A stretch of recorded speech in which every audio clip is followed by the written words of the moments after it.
പാകിസ്ഥാൻ ഇതാ ഇന്ത്യയുടെ കാല് പിടിക്കാനായിട്ട് എത്തുന്നു. കേൾക്കുമ്പോൾ ആദ്യം ഒരു ഞെട്ടലൊക്കെ ഉണ്ടാവും.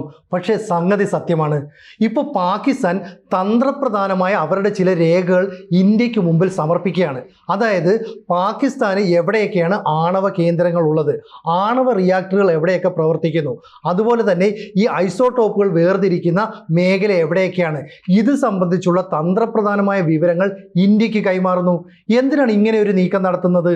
ഏതെങ്കിലും സാഹചര്യത്തിൽ ഇന്ത്യ പാകിസ്ഥാനെ ആക്രമിച്ചാൽ നമ്മുടെ പരമ്പരാഗത ആയുധങ്ങൾ ഉപയോഗിച്ച് നടത്തുന്ന ആക്രമണം പോലും അവരുടെ ആണവ കേന്ദ്രങ്ങൾക്ക് നേരെയാകരുത്. കാരണം അത്തരത്തിൽ ഒരു ആക്രമണം ഉണ്ടായാൽ അവിടുത്തെ സിവിലിയൻസിന് ദൂരവ്യാപകമായ പ്രത്യാഘാതങ്ങൾ അനുഭവിക്കേണ്ടി വരും. എന്തിനാണ് ഇപ്പോൾ ഇന്ത്യക്ക് ഇത്തരത്തിലുള്ളൊരു അപേക്ഷ അവർ സമർപ്പിക്കുന്നത്? കാരണം പഹൽഗാം ആക്രമണത്തെ തുടർന്ന് ഇരു രാജ്യങ്ങളും തമ്മിലുള്ള ബന്ധം ഏതാണ്ട് വളരെ മോശമായ ഒരു സാഹചര്യത്തിലൂടെ കടന്നു പോകുന്നു. എന്നിട്ടും പാകിസ്ഥാൻ ഇങ്ങനെ ഒരു ശ്രമം നടത്തുന്നു. ഇതും മാത്രവുമല്ല, മറ്റ് ചില ഉദ്ദേശങ്ങൾ കൂടി പാകിസ്ഥാനുണ്ട്. ഇപ്പം നമുക്കറിയാം, പാശ്ചാത്യ ലോകത്തെ വിവിധ കൂട്ടായ്മകളുണ്ട് അവർ നേതൃത്വം നൽകുന്ന G7, G20, നാറ്റോ പോലെയുള്ള കൂട്ടായ്മകൾ. അതിനപ്പുറത്തേക്കുള്ള ഒരു കൂട്ടായ്മയായിട്ട് വളരുന്നതാണ് ബ്രിക്സ് എന്ന് പറയുന്നത്. ബ്രസീലും റഷ്യയും ഇന്ത്യയും ചൈനയും സൗത്ത് ആഫ്രിക്കയും ഒക്കെ അടങ്ങുന്ന ഈ കൂട്ടായ്മയിൽ ആകെ 5 രാജ്യങ്ങളാണ് ഉണ്ടായിരുന്നത്. എന്നാൽ ഇപ്പോൾ അത് 10 വർദ്ധിച്ചു. ഇനിയും ഇതിലേക്ക് കൂടുതൽ അംഗരാജ്യങ്ങളാകാൻ താല്പര്യം പ്രകടിപ്പിച്ച് ഒരുപാട് പേർ വരുന്നുണ്ട്, പ്രത്യേകിച്ച് യൂറോപ്യൻ രാജ്യങ്ങൾ.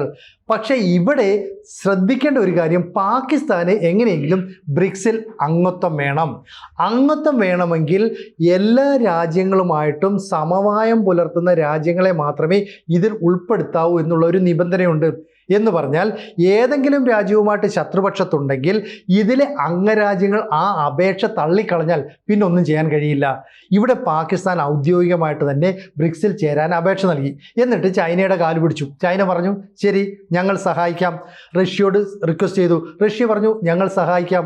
പക്ഷേ 2026 മുതൽ ബ്രിക്സിൻ്റെ അധ്യക്ഷ പദവി അലങ്കരിക്കാൻ പോകുന്നത് ഇന്ത്യയാണ്. ആ ഇന്ത്യ തീരുമാനിക്കും പാകിസ്ഥാന് അംഗത്വം നൽകണോ വേണ്ടയോ എന്നുള്ളത്.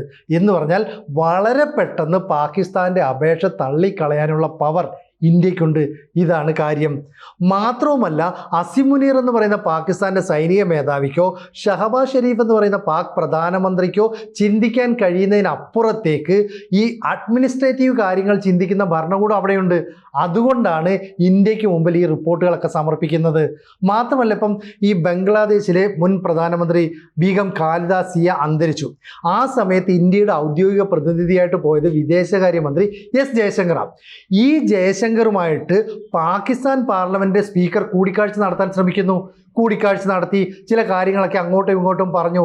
അതിനുശേഷമാണ് പാകിസ്ഥാൻ അവരുടെ ആണവ കേന്ദ്രങ്ങളെ സംബന്ധിച്ചുള്ള തന്ത്രപ്രധാനമായ രേഖകൾ ഇന്ത്യക്ക് സമർപ്പിച്ചത്. പണ്ട് മുതൽ ഇപ്പോൾ ചിരവൈരികളായ 2 രാജ്യങ്ങളാണ് ഇന്ത്യയും പാകിസ്ഥാനും. രണ്ടും ആണവ രാജ്യങ്ങളുമാണ്. ഇരു രാജ്യങ്ങളും തമ്മിൽ 1988 ഒരു കരാറിൽ ഒപ്പുവെച്ചു. അതായത് ഇരു രാജ്യങ്ങളും തമ്മിൽ യുദ്ധമുണ്ടാകുകയോ സംഘർഷ സമാനമായ സാഹചര്യങ്ങൾ ഉരുത്തിരിയുകയോ ചെയ്താൽ പരസ്പരം ആണവ കേന്ദ്രങ്ങളെ ആക്രമിക്കരുത്. പകരം മറ്റ് രീതിയിലുള്ള ആക്രമണങ്ങളോ സംഘർഷങ്ങളോ ഒക്കെ തുടരാം. അങ്ങനെ 1991 ജനുവരി 27 ഈ ഉടമ്പടി നിലവിൽ വരുന്ന രീതിയിലേക്ക് കാര്യങ്ങൾ മാറി. 1992 ജനുവരി 1 മുതൽ പാകിസ്ഥാൻ അവരുടെ ആണവ കേന്ദ്രങ്ങൾ, ആണവ റിയാക്ടറുകൾ, അതുപോലെ ആണവോർജം ഉപയോഗിച്ച് പ്രവർത്തിക്കുന്ന മറ്റ് സ്ഥാപനങ്ങൾ, കേന്ദ്രങ്ങൾ, ഇവയുടെ വിപുലമായ ലിസ്റ്റ് ഇന്ത്യക്ക് കൈമാറും. ഇന്ത്യയും അതുപോലെ ഒരു ലിസ്റ്റ് അങ്ങോട്ട് കൈമാറും. ഇത് 1992 മുതൽ പിന്തുടരുന്നു. കഴിഞ്ഞ 34 വർഷമായി തുടരുകയാണിത്. ഇപ്പോഴും ഇത് ചെയ്യുന്നത് എന്തുകൊണ്ടാണ്? ഇനിയും ഇന്ത്യ പാകിസ്ഥാന് നേരെ ഒരു ആക്രമണം നടത്തിയാൽ അതിനെ തടുക്കാൻ ഒരുപക്ഷെ അവർക്ക് കഴിയില്ല. ഇപ്പം തന്നെ ഈ ഓപ്പറേഷൻ സിന്ദൂറിൻ്റെ സമയത്ത് നമ്മൾ ഈ കിരാന ഹിൽസ് ആക്രമിച്ചു പാകിസ്ഥാനിലെ. ഈ കിരാന ഹിൽസിൻ്റെ പ്രത്യേകത എന്താ? പാകിസ്ഥാൻ്റെ ആണവായുധങ്ങളുടെ സംഭരണ കേന്ദ്രം എന്നറിയപ്പെടുന്ന മേഖലയാണ്. ഇവിടേക്ക് ആക്രമണം നടത്തിയ നാശനഷ്ടങ്ങൾ വരുത്തിയെന്നുള്ളത് അമേരിക്ക പോലും അംഗീകരിച്ചു. അതുപോലെ തന്നെ ഈ പ്രതിരോധ രംഗത്തെ വിദഗ്ധർ ഇത് കണ്ടെത്തി. പക്ഷേ ഇന്ത്യയും പാകിസ്ഥാനും ഒന്നും അതിനെക്കുറിച്ച് ഔദ്യോഗികമായിട്ടൊന്നും പറഞ്ഞില്ല. അത്തരം കാര്യങ്ങൾ നമ്മൾ പൊതുവെ പറയാറുമില്ല. ഇനി ഏതെങ്കിലുമൊക്കെ സാഹചര്യത്തിൽ ഈ രഹസ്യങ്ങൾ ആരെങ്കിലും ആത്മകഥ എഴുതുമ്പോഴോ ഈ പട്ടാള മേധാവിമാരോ ഉന്നത മന്ത്രിമാരോ ഒക്കെ വിവരങ്ങൾ പുറത്തുവിടുമ്പോഴേ അറിയത്തുള്ളൂ. കാലം ഒരുപാട് കഴിയണം. പക്ഷേ ഇവിടെ ഇപ്പോൾ എന്താ പറയുന്നത്? ഞങ്ങളെ ഒരു കാരണവശാലും കയറി ആക്രമിക്കല്ലേ എന്നൊക്കെ പറയുന്നു. ശരി, ഇന്ത്യ അത് കേട്ടു. പക്ഷേ ഇന്ത്യ ഒരു ഡിമാൻഡ് മുന്നോട്ട് വെച്ചു, ഞങ്ങൾ ഇത് അംഗീകരിക്കാം. പകരം നിങ്ങളുടെ ജയിലിൽ കഴിയുന്ന ഇന്ത്യക്കാരായ മത്സ്യത്തൊഴിലാളികളെയും സിവിലിയൻസിനെയും ഞങ്ങൾക്ക് വിട്ടുതരണം. 199 മത്സ്യത്തൊഴിലാളികളും 58 സിവിലിയൻസും പാകിസ്ഥാൻ്റെ തടവറയിലുണ്ടെന്നാണ് കണക്ക്. അങ്ങനെ വിട്ടുതന്നാൽ ഞങ്ങൾ പിടിച്ചു വച്ചിട്ടുള്ള 391 പാകിസ്ഥാൻകാരെയും, അതായത് തടവുകാരെ, ഒപ്പം ഈ പറയുന്ന 50ഓളം വരുന്ന മത്സ്യത്തൊഴിലാളികളെയും ഞങ്ങൾ വിട്ടുതരാം. അപ്പോൾ ഡിമാൻഡ് നമ്മൾ അങ്ങോട്ട് വെക്കുകയാണ്. മുമ്പ് ഇങ്ങനെ ഡിമാൻഡ് വെക്കാൻ കഴിയുന്ന ആർജവമുള്ള ഭരണകൂടം ഇന്ത്യക്ക് ഉണ്ടായിരുന്നില്ല. ഇപ്പം നരേന്ദ്രമോദിയുടെ നേതൃത്വത്തിലുള്ള ഒരു ശക്തമായ ഗവൺമെൻറ് അധികാരത്തിൽ വന്നതോടെ എന്തും ചെയ്യാൻ കഴിയുമെന്ന് ഇവിടെ തെളിയിക്കുകയാണ്. അങ്ങനെ ചെയ്യാൻ കഴിയുന്ന കാര്യങ്ങളൊക്കെ കൃത്യമായി നടപ്പാക്കുന്നതിൻ്റെ ഭാഗമായിട്ട് നമ്മൾ ഡിമാൻഡ് വെക്കുന്നു. ഇപ്പോൾ 1971 പാകിസ്ഥാനുമായിട്ടുള്ള യുദ്ധം, ഈ സമയത്ത് 93,000-ഓളം പട്ടാളക്കാരാണ് ഇന്ത്യക്ക് മുമ്പിൽ അന്ന് കീഴടങ്ങിയത്. അവർ തൊപ്പി ഊരി, ബെൽറ്റൊക്കെ ഊരി, ബൂട്ട് വഴിച്ച് നമ്മുടെ മുമ്പിൽ കീഴടങ്ങിയിരിക്കുകയാണ്. പക്ഷേ പിന്നീട് ഇന്ത്യ ഈ 93,000 പട്ടാളക്കാരെ നിരുപാധികം വിട്ടയച്ചു. അന്ന് ഇന്ത്യക്കാരായ പട്ടാളക്കാരെ പാകിസ്ഥാനും പിടിച്ചു വച്ചിരുന്നു, 54 വരെ. ഇവരെ വിട്ടു നൽകണമെന്ന് അന്നത്തെ ഭരണകൂടം ആവശ്യപ്പെട്ടില്ല. അവർ ഇപ്പോഴും പാകിസ്ഥാനിലെ ജയിലിലുണ്ടോ അതോ ആ ജയിലറയ്ക്കുള്ളിൽ വെച്ച് കൊല്ലപ്പെട്ടോ എന്നൊന്നും നമുക്കറിയില്ല.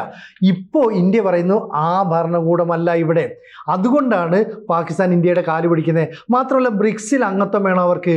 ബ്രിക്സ് എന്ന് പറയുന്നത് ലോകത്തെ മൊത്തം ജനസംഖ്യയുടെ 49% വരുന്ന അംഗരാജ്യങ്ങൾ ഉൾപ്പെടുന്നതാണ്.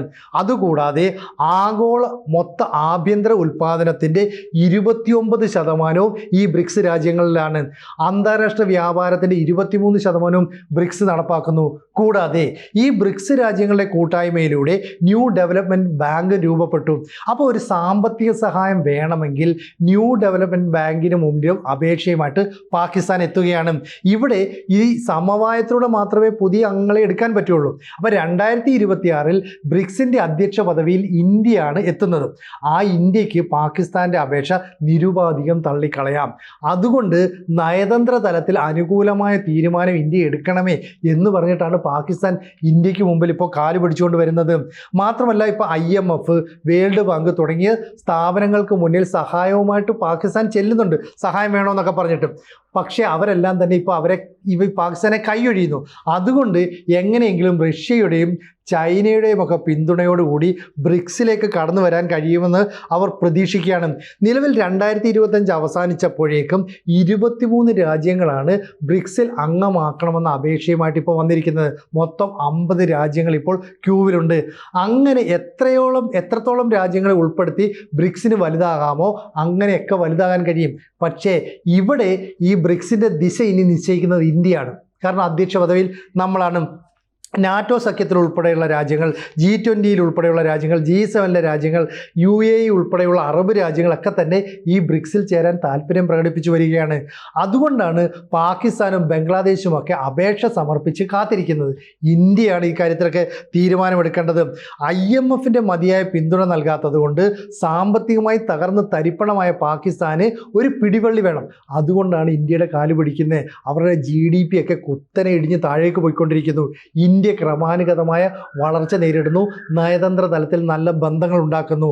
ആ ഒരു സാഹചര്യത്തിൽ ഇന്ത്യക്ക് മുമ്പിൽ അവരുടെ ആണവായുധ കേന്ദ്രങ്ങളുടേത്, അതുപോലെ തന്നെ ഐസോട്ടോപ്പുകൾ വേർതിരിക്കുന്ന സെൻറ്ററുകളെക്കുറിച്ചുള്ളത്, പുനഃസംസ്കരണ യൂണിറ്റുകളെക്കുറിച്ചുള്ള വിവരങ്ങൾ, അതുപോലെ തന്നെ ഗവേഷണ റിയാക്ടറുകൾ എവിടെയുണ്ട്, ഇന്ധന നിർമ്മാണ യൂണിറ്റുകളിൽ എവിടെയൊക്കെ ആണവോർജ്ജം ഉപയോഗിക്കുന്നു, ഈ വിവരങ്ങളുടെ വിശദമായ ഡേറ്റ ഇന്ത്യക്ക് മുമ്പിൽ സമർപ്പിക്കുകയാണ്. വേറെ നിവൃത്തിയില്ല. സ്വാഭാവികമായിട്ടും ഇസ്ലാമാബാദ് ഈ ലിസ്റ്റ് ഇന്ത്യക്ക് നൽകിയപ്പോൾ ഇന്ത്യയും ലിസ്റ്റ് അങ്ങോട്ട് നൽകി. പക്ഷേ ഇത് അംഗീകരിക്കണമെങ്കിൽ ഇന്ത്യക്കാരായ സിവിലിയൻസിനെ, മത്സ്യത്തൊഴിലാളികളെ പിടിച്ചു വെച്ച പാകിസ്ഥാൻ അവരെയെല്ലാം മോചിപ്പിക്കണമെന്നൊരു ആവശ്യം ഉന്നയിച്ചിരിക്കുകയാണ്. ഇത് പാകിസ്ഥാൻ അംഗീകരിച്ചില്ലെങ്കിൽ എന്ത് സംഭവിക്കുമെന്ന് അവർക്ക് പോലും പ്രതീക്ഷിക്കാൻ കഴിയില്ല. അതുകൊണ്ട് ബ്രിക്സിലെ അംഗത്വത്തിന് വേണ്ടിയിട്ട് ഇന്ത്യ അവരുടെ ആണവ കേന്ദ്രങ്ങളെ ആക്രമിക്കാതിരിക്കാൻ വേണ്ടിയിട്ട് നമ്മുടെ കാല് പിടിക്കുകയാണ് പാകിസ്ഥാൻ. എന്ത് തീരുമാനമാണ് ഇന്ത്യ എടുക്കുക എന്നുള്ളത് നയതന്ത്ര തലത്തിൽ വലിയ ചർച്ചയായി മാറുന്ന വർഷമായിരിക്കും ഈ 2026.